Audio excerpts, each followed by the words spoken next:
Hello everyone, my name is Ian Scarfe. I'm here at St. Paul's Episcopal Church in Salem to play on this gorgeous Yamaha CFX, this gorgeous piano. It's one of my favorite pianos in the world, really. In any case, today I wanted to share some music with you by the American composer Samual Barber. Barber is one of these incredible spirits, even though he lived in such a time of modernism throughout, the world of music and art. His music has a very direct kind of quality, very direct, emotional, almost romantic quality, I would say. He'll probably always be best known for his work Adagio for strings, which is originally from a string quartet he wrote. Of course, it's been played by strings, it's been sung by choirs, it's just tremendously powerful music. But what I wanted to share with you today is one of Samuel Barber's piano pieces called Excursions. This is from a set of 4 excursions that he calls. And describing these pieces, he said that they were like excursions into the American countryside. And each one of them kind of explores a different kind of American folk music as its source, as its inspiration.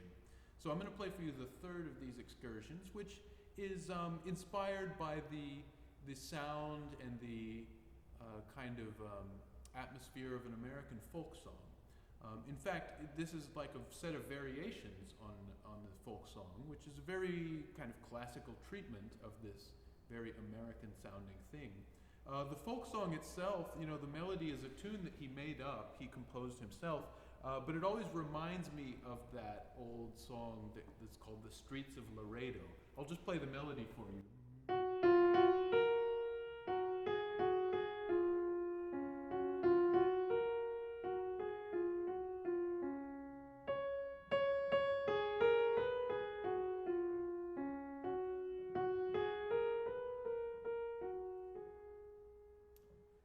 Now what Barber does with that melody is he creates this incredible set of variations, and even from the beginning there is this idea of variation going on, and it's a variation on what we would think of as a normal sort of rhythmic world.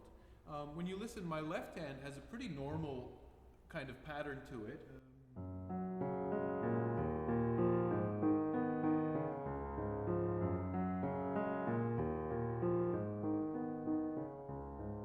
But when I play the melody alongside that, they don't line up exactly. And the reason that is because my left hand is in a rhythm of 8 beats. 1, 2, 3, 4, 5, 6, 7, 8. 1, 2, 3, 4, 5, 6, 7, 8. Etc. Meanwhile, my right hand is in a pattern of 7 beats per bar. And, I'm not an expert at math, but the division of 7 and 8, when you put them together, it's not at all exact. It's very much every note is in the middle. So just to play it slowly, the hands together.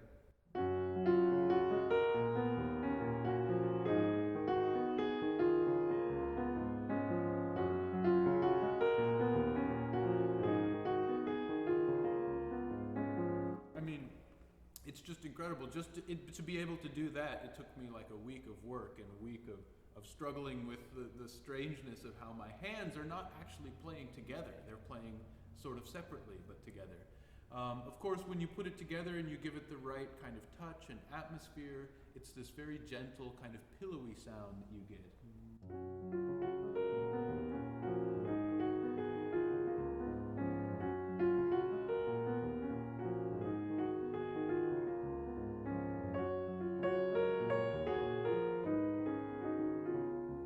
Almost immediately when the variations take place, you start to hear how that melody and those harmonies and the idea of different rhythms kind of commingling, they really start to take off. Listen to the first variation where my right hand is a little bit more dancing around a little bit.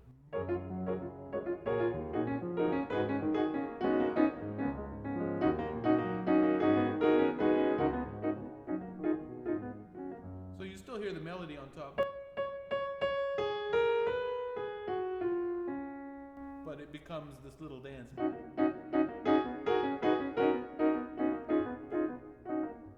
The rhythms also get more and more complicated. The 7 against 8 continues. There's one part where my right hand goes groups of 8. My left hand is doing 4 plus 5. And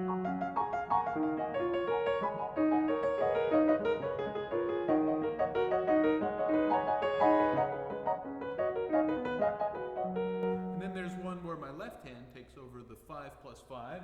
My right hand is doing something else entirely. It switches between 8 and 7 and groups of 6. And, well, you'll see what I mean.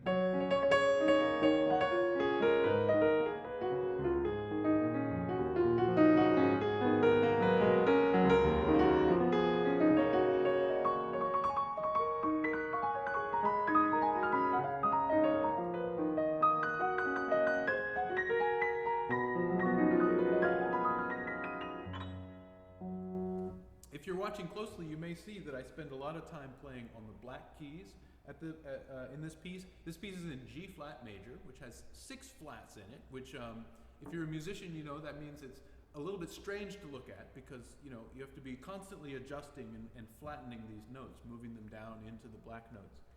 But it also means it's at times a very comfortable piece to play under the hands because often he'll have my thumb be the one playing white notes and my fingers all playing the black notes. So that scale I just played is a good example of that, where my 3 fingers will play the black notes, my thumb will play the white notes.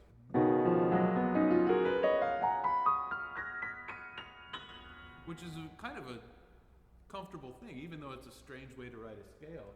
It's a comfortable thing under the hand, and it gives it this kind of lush sound.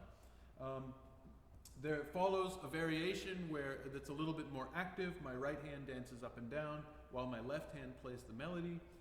There follows a variation after that that sounds like cathedral bells tolling.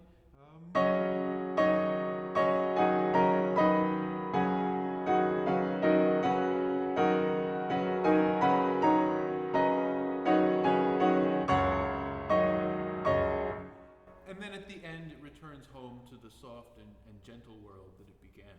So this is a wonderful piece. It is extraordinarily complicated on the page, yet I don't think that complication translates to the enjoyment that the listener should have.